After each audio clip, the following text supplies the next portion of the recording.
Welcome back to GearUpWindows YouTube channel. In this video, we will guide you on how to run PowerShell commands in Command Prompt window on Windows 11. For this, first click on this one start button, type here CMD.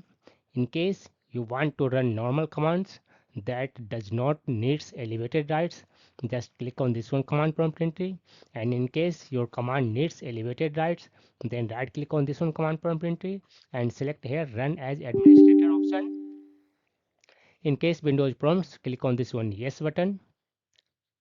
On command prompt window, in case you want to run a single command of PowerShell, then type here PowerShell and then command such as get process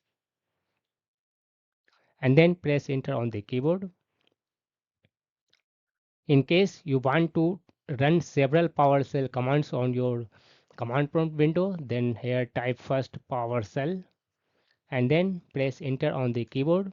This will change the prompt to PowerShell, but window will be command prompt only.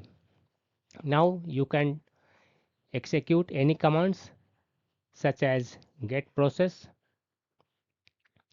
After typing the command, press enter on the keyboard. Once you have done with commands and you want to exit to command prompt, then just type here exit and press enter on the keyboard. Now it will return to normal command prompt. That's all about this video. If you are new to our channel Gear Up Windows, kindly subscribe it, and if you love this video, press thumbs up. Bye bye.